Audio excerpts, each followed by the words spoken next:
গ্রামের একটা ফ্যামিলিতে টুনি পাখি এবং টুনি পাখির সন্তানকে নিয়ে একসাথে বাস করত। মামা, তুমি কি আমার গাছগুলোতে জল দিয়েছো নাকি আজকেও ভুলে গেছো? আজ একদম ভুলে গেছি বাবা, কাল মনে করে অবশ্যই জল দেব। তুই আর আমি একটু জঙ্গলের দিকে যাই, একটু ঘুরে আসি, দেখি কোনো খাবার পাই কিনা। হ্যাঁ চলো, তাই যাই, খুব খিদে পেয়ে গেছে।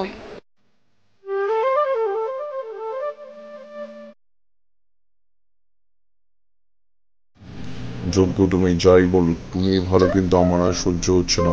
ওদের ঘরটা আমাকে হাতাতেই হবে, যে করেই হোক।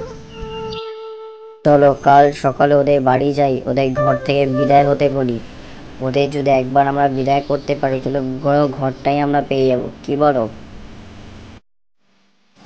আমার আর তর সইছে না, যতক্ষণ না ওদের বাড়ি থেকে বিদায় করতে পারছি আমার একদম শান্তি হচ্ছে না। হোক না, আমার দুটো বাড়ি আছে, তা কি হয়েছে, ওদের বাড়িটা আমার চাই। এরপর কাক টুনি বাড়ির উদ্দেশ্যে পরের দিন রওনা দেয়। টুনি তখন তার বাগানের গাছগুলোতে জল দিচ্ছিল।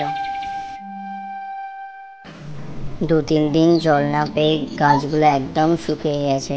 না, আর জল না দিলে একদম হতো না। আবার কালকে ঠিক হয়ে যাবে সব।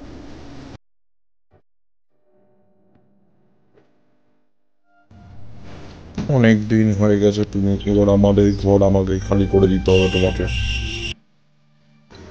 আমার বাবা মারা যাওয়ার সময় এই ঘরটা আমার নামে করে দিয়ে গেছে। আমি তোমার দয়া ভিক্ষা করে এতদিন থাকতে দিয়েছিলাম, আর থাকতে দেবো না। এবার আমাদের ঘর আমাদের ছেড়ে দাও। আর কটা দিন থাকতে দে ভাই আমার, তোর তো আরো একটা দুটো বাড়ি আছে, অতএব তোর তো খুব একটা অসুবিধা হবে না, কিন্তু আমরা এই মুহূর্তে বউ বাচ্চা নিয়ে। সেটা তোর সমস্যা, তুই জানবি কি করবি। আমার ঘর আমাকে ছাড়তেই হবে এক্ষুনি। যজ্ঞ কাক টুনি পাখির কোনো কথা শুনল না, অতএব টুনিকে তখন তার পরিবার নিয়ে ঘর ছাড়তে হলো। আমাদের আবার নতুন করে আশ্রয় সংগ্রহ করতে হবে, আর না হলে এই রাস্তায় রাস্তায় ঘুরে বেড়াতে হবে নতুন বাজার সন্ধানে। মা, তুমি কিছু চিন্তা করো না, আমি দেখছি কি ব্যবস্থা করা যায়। আমি পারলে কিছু খাবার কিনে নিয়ে আসছি আর আশ্রয়ের ব্যবস্থা চেষ্টা করছি। মা, তুমি চিন্তা করো না। এরপর টুনি পাখি এদিক ওদিক ঘুরে খাবারের ব্যবস্থা করতে চেষ্টা করলো। অবশেষে সে অনেক কষ্ট করে একটা খাবারের সন্ধান পেল এবং সেখান থেকে খাবার সংগ্রহ করে সে বাড়ির দিকে আসতে লাগলো। টুনি পাখি সেই রাস্তা দিয়ে যাওয়ার সময় লক্ষ্য করে একটি পাখি মৃতপ্রায় অবস্থায় পড়ে যায় ওপর থেকে। সে তখন তাকে সাহায্য করে সুস্থ করতে। টুনটুনি পাখি খাবার সংগ্রহ করে মা বাবার কাছে ফেরত আসছিল। এই ঘটনাটি দূর থেকে একটি প্যাঁচা লক্ষ্য করছিল। হঠাৎ করে আশ্রয়টা চলে যাওয়াতে টুনি পাখি এবং টুনটুনি পাখির ফ্যামিলি অনেক অসুবিধা হয়ে গেল। তারা একটা কঠিন পরিস্থিতির মধ্যে পড়ে গেল।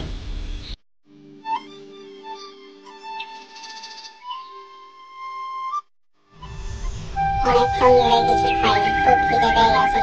যাই দেখি ওই পাখিটা মুখে করে কিছু নিয়ে আসে, ওর কাছ থেকে কিছু খাবার নিয়ে খাই।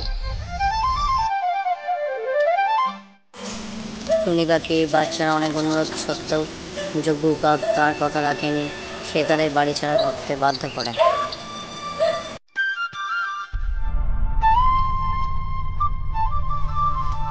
তখন সে সেখান থেকে উড়ে গিয়ে টুনটুনি পাখির খাবারে ভাগ বসায় এবং সেখান থেকে কিছু খাবার খেয়ে নেয় তাকে না বলি।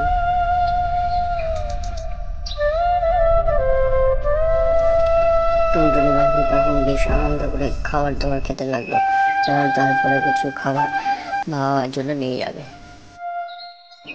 এমন সময় সেই পাখিটি এসে তার পাশে বসে তার খাবার থেকে ভাগ নিতে থাকে। তখন সেই পাখিটি টুনি পাখির খাবার থেকে একের পর এক খাবার খেতে লাগে। তখন টুনি পাখি বেজায় চটে যায়। এই কি দিদি, আপনি আমার খাবার থেকে খাচ্ছেন কেন? আপনি তো আমাকে একবার জিজ্ঞেস করার প্রয়োজন মনে করলেন না, ফটফট করে খেতে আরম্ভ করে দিলেন। কি করবো বলো, আমার যে খুব বেজায় খিদে পেয়েছিল, তাই আর লোভ সামলাতে পারলাম না। তাই তোমাকে জিজ্ঞেস করে আগে খেতে লেগে গেলাম। দুদিন ধরে কিছু খাইনি, তাই আর পারছিলাম না সহ্য করতে খাবার জ্বালা। তারপর টুনি পাখি বাচ্চা তার বাবার সাথে দেখা করে এবং তার আজকের দিনে যা যা ঘটনা ঘটে তার সাথে সেসব তার মা বাবাকে খুলে বলে।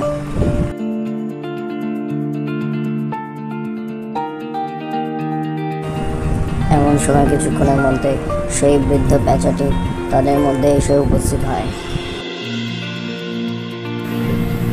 আমি তোমাদের সাথে দেখা করার জন্য এতদূর ছুটে এলাম। তোমার থেকে খাবার খাওয়ার পর আমার অভিশপ্ত জীবন কেটে গেছে। বলো তোমাদের কি কষ্ট, আমি তোমাদের সমস্ত দুঃখ কষ্ট দূর করে দেবো। আমি আমার জাদু বিদ্যা দিয়ে তোমাদের সমস্ত দুঃখ কষ্ট দূর করে দেবো, যাতে আর তোমাদের কোনো সমস্যা না হয়। টুনি পাখির বাচ্চা তখন বলতে থাকে, আমাদের এই মুহূর্তে কোনো থাকার ঘর নেই, তুমি পারবে আমাদের যে একটা থাকার ব্যবস্থা করে দিতে?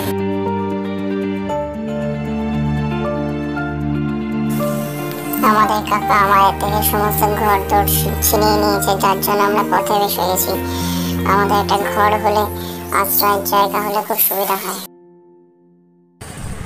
দেখতেই দেখতে তখন সেই বৃদ্ধ পেঁচাটি একটি সুন্দরী পরীর আকার নিয়ে নেয়। মুহূর্তের মধ্যে সেই বৃদ্ধ পেঁচাটি একটি সুন্দর পরীর আকার নিয়ে নেয়।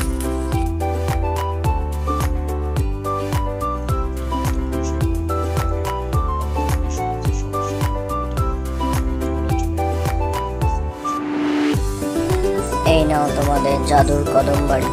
এখন তো খেয়ে তোমরা আর রাস্তা রাস্তায় ঘুরবে না, তোমরা এই ঘরেই থাকবে এবং তোমাদের সমস্যা কিছুটা হলো। এরপর টুনি পাখি ঘরের ভেতরে প্রবেশ করে দেখে ঘরটি কিরকম। তারপর সে আবার কিছুক্ষণের মধ্যে সেই পরীকে আবার স্মরণ করে, যাতে আরো কিছু সমস্যা মেটানো যায়।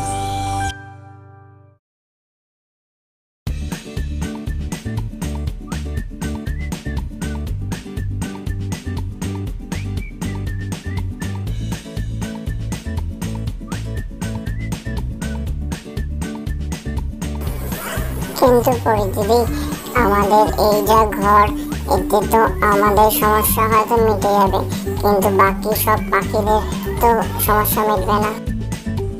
তখন পরি বলল, আমার খুব ভালো লাগলো তোমার কথা শুনে, যে তুমি শুধু নিজেরটাই চিন্তা করছো না, তুমি সবারটা চিন্তা করছো। ঠিক আছে, আমি তোমার এই সমস্যা দূর করে দিচ্ছি।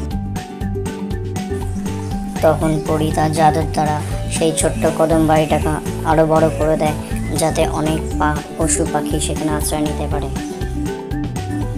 এর দ্বারা আমরা কি শিখলাম? শুধু সবসময় নিজের কথা ভাবা উচিত না, সবার কথা ভাবা উচিত। আমার ছোট্ট বন্ধুরা, তোমাদের আমার এই ভিডিওটা কেমন লাগলো জানিও, এই গল্পটা তোমাদের কেমন লাগলো জানিও।